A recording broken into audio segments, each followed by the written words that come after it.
What's going down, y'all? What's going down? Figure I check in on this glorious Thursday. Fuckery.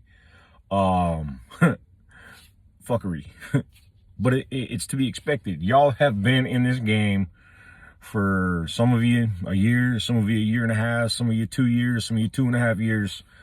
So battle hardened is to put it lightly.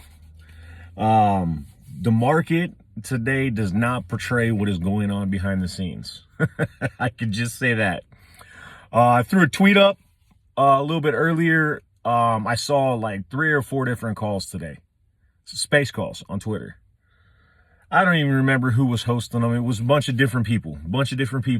Space calls on the SEC investigating Ken Griffin. And virtually, you know, I said, hey, if that's what you resorted to talking about, you're fucking irrelevant.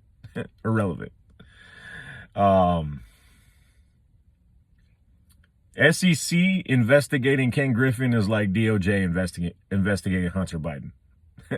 We all know it ain't going fucking nowhere. You cannot have justice when there's inequality in the justice system. Until that inequality is removed, no justice will be served. It's just the nature of the beast. I work in the criminal justice system, and I can tell you right now, the shit that we've been seeing, it's indicative of some really bad shit that's going on. Some civil judgments up in the area of $1 trillion, all kinds of stuff, due process being disregarded. It's the sign of the times. And it's sad. I shouldn't be joking about it, but you know what? What can you do? You can't do a fucking thing about it.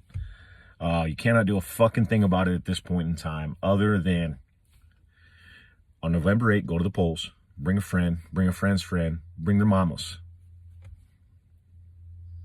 You saw what's happened the last 2 years? Vote the exact opposite of what came in 2 years ago and did this. That's the first step in fixing what is fucked up. We went from energy dependence or energy independence under the last administration, a good economy, unemployment down, the stock market amazing, making money. There were still fucking problems, but neither here nor there. To everything is fucking imploding from failed policy after failed policy after failed policy. And yet they continue to lie to us daily. Daily. It doesn't matter. It's not one person in the administration. It's the administration in its entirety. They're lying to us every day.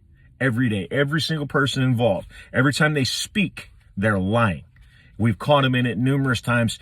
If this wasn't a wake-up call to open your fucking eyes and a call to action to go to the polls, I don't know what will be. This isn't a Democrat or a Republican thing. This is a wake the fuck up American thing. It's what it is. So with everything going down and then the Feds bailing out Credit Suisse, $3.1 billion, looks a little 2008-ish to me. Didn't someone get bailed out and then the next day go belly up in 2008? Yeah, it looks familiar, huh? So we're going to prop the stock market up. We're going to do a bunch of shit to make it look like everything's good and it's not as bad as, there might be a little bit of a recession when they wouldn't admit recession. How long ago? We've been in a recession for over a year. They're propping the market up until after the midterms. They're going to let it collapse. Why? Because they know their days are numbered. Make your voices strong, loud, and definitive when you go to the polls. Don't vote for someone just because you've always voted for that party. Don't vote for that party just because fucking that's your party of choice. Pick the candidate that's going to best represent putting the American people in this country first. So I will catch you all on the flip side. I love you guys. I'll talk to you soon. Till next time, Mr. Elk Spaghetti, signing off.